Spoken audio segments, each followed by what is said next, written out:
Errol Flynn was born on June 20th, 1909, in Hobart, Tasmania, to Theodore Thompson Flynn, a biology professor, and Lily Mary Young, who was of Irish descent. From a young age, Flynn demonstrated a strong sense of independence and adventure, traits that would define his life both on and off the screen. His early years were marked by frequent expulsions from schools and a rebellious streak that saw him briefly try his hand as a gold prospector in Papua New Guinea. This early taste of danger and excitement laid the groundwork for the larger-than-life persona Flynn would cultivate as an actor. His journey to stardom was unconventional. After dabbling in various jobs like plantation overseer, fisherman, and even journalist, Flynn's natural charisma and good looks caught the attention of Hollywood studios. Flynn's breakthrough, Captain Blood, and Hollywood stardom. Flynn's career in Hollywood took off with his 1935 breakout role as the dashing pirate Captain Blood. The film's success catapulted Flynn into the spotlight, and he became one of the most recognizable leading men of his era. His partnership with actress Olivia de Havilland began here, forming one of the most beloved on-screen duos in Hollywood history. Throughout the late 1930s and 1940s, Flynn became known for his swashbuckling roles, bringing a unique combination of wit, athleticism, and charm to films like The Adventures of Robin Hood, 1938, The Seahawk, 1940, and Dodge City, 1939. These films showcased his swordsmanship, horseback riding skills, and effortless charisma, further solidifying his place in Hollywood's golden age. Off-screen drama and personal scandals. Despite his on-screen success, Flynn's personal life was riddled with controversy and scandal. Known for his wild lifestyle, he indulged in alcohol, women, and dangerous pursuits, all of which were fodder for the tabloids. In 1942, Flynn was charged with statutory rape, a trial that captured national attention. Although he was acquitted, the incident damaged his reputation. Still, it did little to affect his career as his box office draw remained strong. The phrase, "in like Flynn," became a popular expression, referencing both his courtroom victory and his notorious romantic life. As his personal troubles mounted, including issues with substance abuse, Flynn's once untouchable image began to fray, but his film roles continued to secure him a place in Hollywood. Flynn's quest for redemption in later years. As Flynn aged, he sought more serious and nuanced roles to demonstrate his acting range. Films like That Forsyte Woman, 1949, and The Sun Also Rises, 1957, marked an attempt to move away from his swashbuckling image, but the public was often reluctant to embrace him in these new roles. At the same time, Flynn's autobiography, My Wicked, Wicked Ways, published posthumously in 1959, provided an unvarnished look at his tumultuous life. The memoir, filled with both regret and pride, revealed his passion for living on the edge. It became a cult classic and is often cited as one of the most engaging and revealing Hollywood autobiographies. Flynn's marriages, a tumultuous personal life. Throughout his life, Flynn was married 3 times, each marriage marked by its own set of challenges. His first marriage was to French-American actress Lily Dida in 1935. Though they had a son, Sean, born in 1941, their marriage was volatile and ended in divorce in 1942. Tragically, Sean Flynn would later become a photojournalist and was reported missing in Cambodia in 1970 during the Vietnam War, never to be found.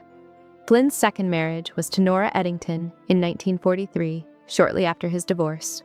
This relationship was also fraught with problems, though they had 2 daughters, Deirdre and Rory, before divorcing in 1949.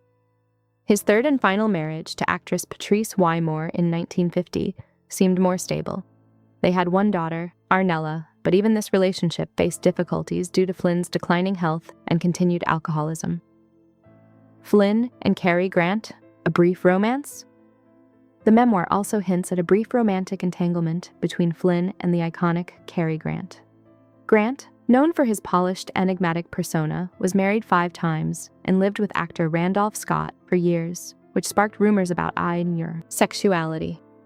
Flynn's writing alludes to a time when he and Grant shared comfort and companionship during their early careers, long before either had reached the heights of fame.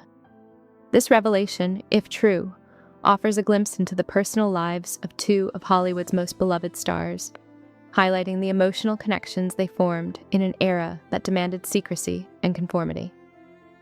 Flynn's emotional connections with other Hollywood icons.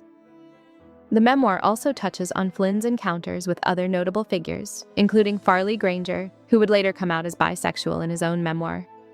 Flynn recalls their early days at Warner Brothers, where both were trying to navigate the rigid demands of the industry while also exploring their personal identities.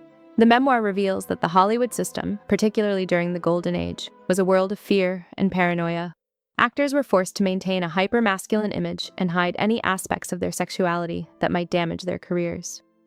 In this atmosphere, many stars formed secretive relationships, which Flynn reflects upon with both nostalgia and regret.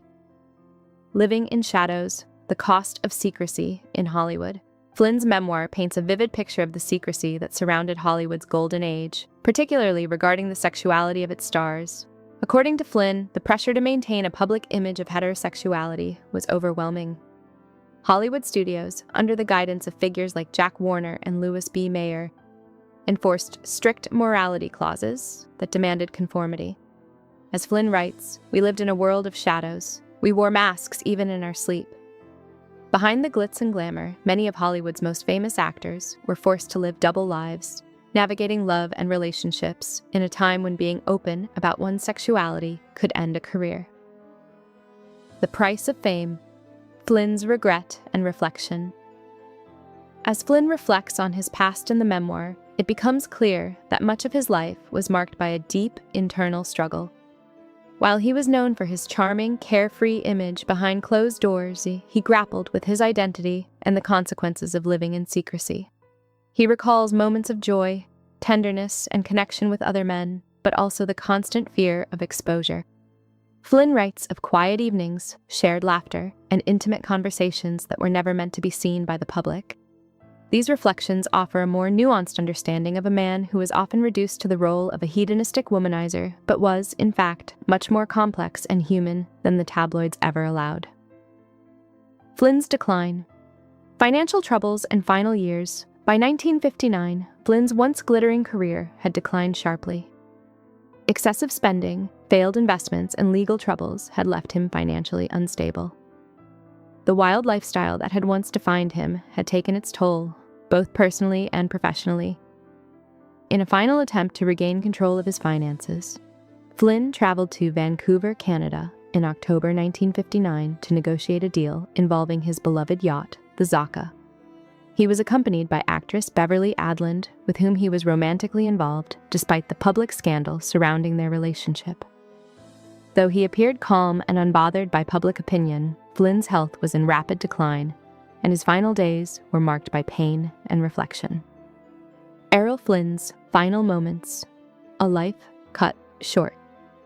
On October 14, 1959, Flynn's health took a sudden turn for the worse. After experiencing intense pain in his back and legs, he was taken to the home of Dr. Grant Gould, a local physician, for treatment. Despite some initial relief from painkillers, Flynn's condition worsened and he passed away just hours later, at the age of 50.